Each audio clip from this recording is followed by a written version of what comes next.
Começa agora na Rádio Justiça, Plenário em Pauta. A análise jurídica dos principais assuntos e temas que vão a julgamento nas cortes superiores do país. Plenário em Pauta. Em Brasília, 1h36 da tarde, seja bem-vindo a mais um Plenário em Pauta ao vivo nesta quinta-feira, 28 de junho de 2018, a última quinta do mês e do primeiro semestre de 2018. Que ano que voa, minha gente! Plenário em Pauta, programa em que você fica antenado com os principais julgamentos e decisões dos tribunais superiores do país. Supremo Tribunal Federal, Superior Tribunal de Justiça, Tribunal Superior do Trabalho, Tribunal Superior Eleitoral e Superior Tribunal Militar. E toda quarta e quinta, dia de ficar bem informado sobre a pauta de julgamentos da sessão plenária da mais alta corte do país, cujo início está previsto para logo mais às 2 da tarde. Até lá, você ouvinte, é o meu convidado para ficar comigo, Ricardo Viula, e hoje com um convidado mais que especial, nosso amigo, nosso colaborador de longa data da Rádio Justiça, o juiz do trabalho Rodolfo Pamplona Filho. Ele que é presidente honorário da Academia Brasileira de Direito do Trabalho, juiz trabalhista atuante na 32ª Vara do Trabalho de Salvador, capital baiana, e além disso, coordenador de pós-graduação em Direito Material e Processual do Trabalho. E por que um juiz trabalhista hoje? Porque o destaque da pauta do Supremo Tribunal Federal são duas ações diretas de inconstitucionalidade.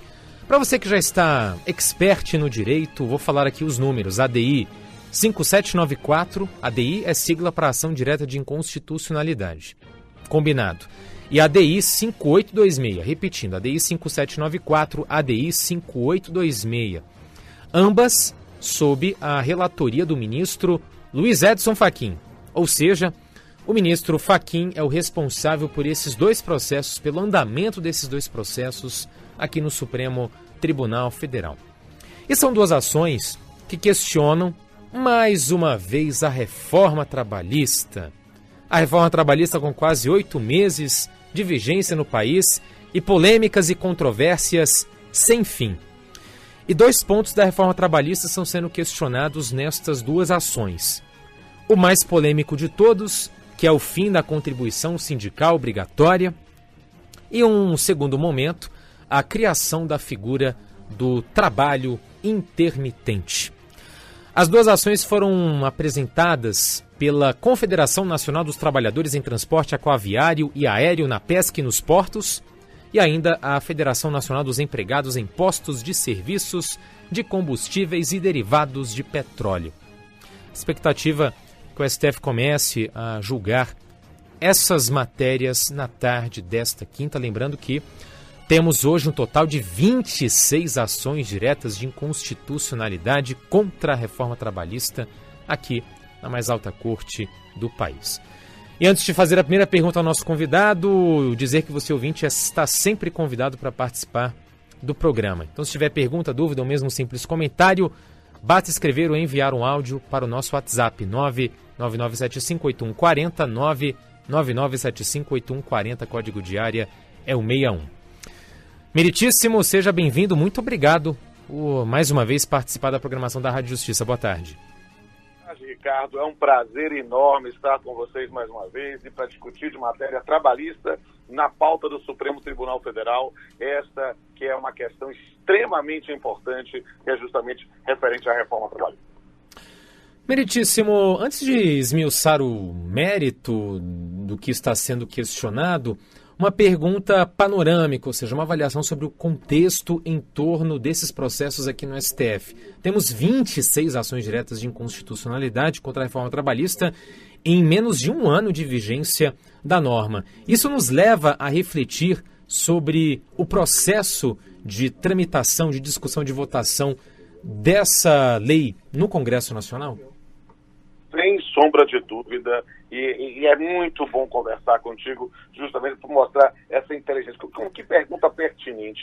Por quê? Porque há, nesse ponto, muita discussão, muita polêmica sobre a reforma trabalhista que fez mudanças radicais no perfil das relações de trabalho no Brasil. Ou seja, nada do que foi será de novo do jeito que já foi o dia, como já disse o poeta.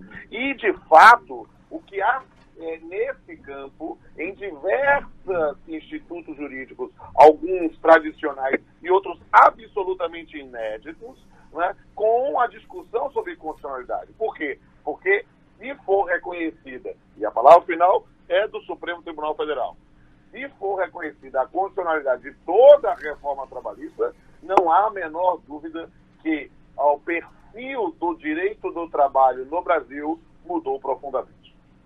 E ainda, além dos questionamentos no Supremo Tribunal Federal, para a gente ainda manter aqui a discussão em nível panorâmico, de contexto geral, meritíssimo, recentemente o Brasil levou, assim, por assim dizer, um puxão de orelha da Organização Internacional do Trabalho, a OIT. Agora, no último mês de maio, o país entrou na lista daqueles países suspeitos de graves violações em matéria trabalhista. Inclusive, o governo brasileiro foi convocado a prestar maiores explicações sobre a reforma trabalhista em novembro perante a Comitê de Peritos da Organização Internacional do Trabalho. Quais são os efeitos práticos disso e qual é o peso dessas convenções da OIT no dia a dia do nosso país? Olha, é preciso entender que o Brasil é signatário de diversas convenções internacionais, notadamente no campo da proteção dos direitos humanos à relação de emprego, na questão da negociação coletiva, na questão da própria estrutura da representação dos trabalhadores. E há algumas dessas convenções que há a alegação de que a reforma trabalhista teria violentado, teria desvirtuado as diretrizes já incorporadas ao ordenamento brasileiro pela ratificação dessas convenções. Porque as convenções, elas entram, em geral, como o equivalente a leis ordinárias. Mas, se forem ratificadas com quórum de emenda constitucional, elas entram no ordenamento jurídico brasileiro, a partir da reforma do judiciário, que foi de dezembro de 2004, né, como emenda constitucional. Então, sem sombra de dúvida, há muita questão aí. Por quê? Porque, como eu estou dizendo, a reforma trabalhista brasileira, ela tramitou em toque de caixa. Ela tramitou numa velocidade nunca antes vista na história do nosso poder legislativo, pelo menos para modificações de tão ampla gama. E aí, nesse caso, a discussão se esta reforma foi feita de maneira atropelada e aí trazendo algum tipo de violação a determinados direitos conquistados na legislação em proteção dos trabalhadores, há, sem sombra de dúvida, muito questionamento. E isso se reflete, na sua observação, da enorme quantidade de ações diretas de inconstitucionalidade que estão tramitando no Supremo. Na verdade, há vários aspectos da reforma trabalhista que podem ser objeto de discussão no Supremo, que já estão sendo objeto de discussão no Supremo, e não somente as duas que estão em pauta hoje. Então, nós vamos ter aí uma novela em vários capítulos para tentar verificar o que efetivamente será considerado constitucional pelo Supremo Tribunal Federal. Eu sei que conversando aqui no Plenário em Pauta desta quinta-feira, 28 de junho, conversando ao vivo com o juiz trabalhista Rodolfo Pamplona Filho, ele que é presidente honorário da Academia Brasileira de Direito do Trabalho. E aqui no programa, nesta edição, destacando duas ações diretas de inconstitucionalidade que questionam dois pontos para lá de polêmicos da reforma trabalhista: o fim da contribuição sindical obrigatória e ainda a criação do trabalho intermitente. O fim da contribuição sindical obrigatória, meritíssimo, é o ponto em torno do qual convergem o maior número de ações diretas de inconstitucionalidade. No total são 26, 18 das 26 questionam, criticam o fim da contribuição sindical obrigatória. E nesses quase 8 meses de reforma trabalhista, a gente vem observando uma divergência no Poder Judiciário Trabalhista, decisões tanto em um sentido de se considerar essa mudança da reforma trabalhista constitucional, quanto no sentido oposto, inconstitucional. Chega-se até mesmo a casos de juízes trabalhistas de primeira instância considerarem inconstitucional o fim da contribuição sindical obrigatória, e aí quando essa decisão se recorre contra essa decisão de primeira instância em segunda instância, ou seja, junto aos tribunais do trabalho, aí essas decisões de primeira instância são reformadas e o fim da contribuição sindical obrigatória é, portanto, mantido. Eu vou fazer essa pergunta ao senhor como magistrado trabalhista, mas, claro, não para opinar, mas sim para explicar o porquê desses entendimentos divergentes, quais são os argumentos jurídico-legais utilizados tanto de um lado quanto de outro. Essa questão é muito importante para esclarecer o cidadão. Na verdade, nós não temos uma resposta que possa ser dita assim de pronto, se é constitucional ou inconstitucional, até mesmo porque essa é uma questão que é o Supremo Tribunal Federal que vai decidir. E isso mostra o quão polêmica e talvez assodada foi feita a reforma trabalhista, independentemente de se considerar constitucional ou não. Por quê? Porque qual é a questão básica sobre essas ações diretas de inconstitucionalidade sobre a contribuição sindical? Vamos entender primeiro o modelo, depois vamos entender as argumentações. O modelo sindical brasileiro estava calcado em uma atuação dos sindicatos com funções, entidade de direito privado, mas com funções delegadas de direito público.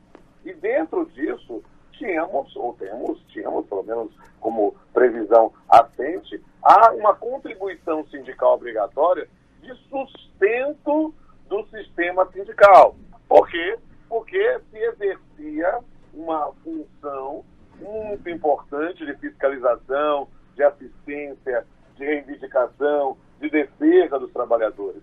Note, por exemplo, uma das questões que existia no sistema e que foi suprimida pela reforma trabalhista era que todo empregado no país, se pedisse demissão ou se fosse despedido sem justa causa, se ele tivesse mais de um ano de tempo de serviço, o pagamento dessas verbas decisórias tinha que ser feito no sindicato, era obrigatório, para uma fiscalização, para garantir a idoneidade dos recibos, porque havia e há muita denúncia, às vezes, de empregadores que pegam recibos em branco de empregados, tem decisão, ou bota para assinar e não paga, e aí fica aquela discussão que, com a atuação do sindicato, isso era, digamos assim, mais coibido. Isso acabou. E acabaram também várias outras atribuições do sindicato dentro desse sistema trabalhista brasileiro. E aí, dentro desse fundamento, uma das questões que mais se questionava se era razoável ou não, era a existência de uma contribuição, o nome antigo era o imposto sindical, né, que todo empregador e todo trabalhador tinha que pagar, independentemente de ser filiado ou não. Bem, o que é que aconteceu? Já havia muita resistência, de fato, à manutenção da contribuição sindical. Ou seja, havia quem defendia firmemente a necessidade de sua extinção. Confesso ao amigo que, pensando como jurista, pensando como doutrinador, como professor, eu também não sou lá muito simpática a ideia de uma contribuição sindical obrigatória. Só que isso fazia sentido no modelo sindical brasileiro, que só estabelece um único sindicato, não há uma liberdade sindical de pluralidade, não há ainda uma atuação absolutamente livre para a criação de sindicatos. Há, sem sombra de dúvida, muitas questões que justificavam historicamente a contribuição sindical. E aí, explicado isso do ponto de vista teórico, vamos entender fundamentos para quem defende que essa extinção pela reforma trabalhista foi inconstitucional. Um dos primeiros fundamentos é um fundamento de natureza tributária, que é o quê? Dizer que a contribuição sindical seria um tributo, o equivalente a um imposto, uma espécie de imposto. E a própria Constituição diz que para a criação de impostos, para a disciplina de impostos, é preciso ser feito por lei complementar. A reforma trabalhista, a lei 3.467, é uma lei ordinária, que tem um trâmite diferenciado. E aí se discute essa inconstitucionalidade formal da reforma trabalhista nesse aspecto. Um outro argumento é que a própria Constituição, de forma indireta, é verdade, mas a Constituição menciona a contribuição sindical obrigatória no artigo 8º da Constituição. Na verdade, ela menciona de forma indireta. Por quê? Porque ela diz que as entidades sindicais poderão criar uma contribuição para a manutenção do sistema confederativo sem prejuízo da contribuição obrigatória. Ou seja, há uma menção à contribuição obrigatória na Constituição, no artigo 8º, que trata de direitos fundamentais no campo das relações coletivas do trabalho. Então, haveria, portanto, aí uma discussão se isso não seria uma cláusula pétrea, uma matéria que não poderia ser objeto de modificação. Então, as argumentações vão nesse sentido. É claro que há outras argumentações, até do ponto de vista sociológico, econômico. Por quê? Porque a reforma trabalhista propugnou, e foi quase um chavão da divulgação dela, a prevalência do negociado sobre o legislado. E negociado muitas vezes remetendo a normas coletivas, normas que são feitas pelo sindicato. E aí, o que acontece? Teria se dado um suposto poder de negociação sindical, mas enfraquecido as entidades sindicais, né, com o fim dessa contribuição, que, do ponto de vista do custeio sindical, é economicamente bastante relevante. E para a gente finalizar, a última pergunta aqui do programa, meritíssimo, agora sobre o trabalho intermitente. Na ação em andamento aqui no Supremo Tribunal Federal, prestes a ser julgada pelos ministros da mais alta corte do país, temos basicamente a alegação de que o trabalho intermitente precariza as relações de emprego, aí com ofensa aos princípios de vedação, retrocesso social, dignidade humana, isonomia, garantias do salário mínimo, do 13º, entre outros. Mas a questão que eu coloco é a seguinte: e o que dizer da situação, meritíssimo, do trabalhador? A reforma resolve isso? A situação do trabalhador que ganha menos de um salário mínimo, como trabalhador intermitente, e a situação dele perante o sistema de seguridade social, perante o INSS, vai ser ou não vai ser protegido pelo INSS? A reforma trabalhista, ela foi feita de uma forma tão assodada que, quando ela estava para entrar em vigor, logo 2-3 dias depois do seu início do seu vigor, da sua aplicação efetiva, foi feita uma medida provisória para tentar disciplinar ou, digamos assim, amenizar alguns dos aspectos dela decorrentes. E só que essa medida provisória não prosperou no Congresso Nacional e se tornou, caducou, e aí nós voltamos à regra geral. E a regra geral, efetivamente, sem me manifestar sobre constitucionalidade ou inconstitucionalidade, já que essa é uma questão que está na pauta do julgamento, né? A reforma trabalhista, nesse aspecto, ela, ao criar a modalidade de trabalho intermitente, garantiu apenas o salário mínimo hora. E isso, se o indivíduo não trabalhar esse número de horas suficientes, e numa situação de trabalho intermitente é pouco provável que eu faça, né? Ele vai receber efetivamente menos do que o salário mínimo. E isso faz com que ele fique, se ele não contribui espontaneamente, não se sabe com que fonte de renda, para a Previdência Social, né, ele vai ficar excluído. Por quê? Porque se ele apenas contribui com o valor efetivamente que ele recebe, né, ou ele vai usar tudo que ele recebe para pagar a contribuição dele e poder ter a proteção, só que aí ele vai gastar com alimentação, com a família, com habitação, e aí ele vai ficar descoberto. Realmente, nesse ponto, o trabalho intermitente, né, ele somente pode ser considerado digno se for conjugado com medidas que garantam um mínimo de subsistência, né? Agora, se é constitucional e inconstitucional, a palavra está com o Supremo.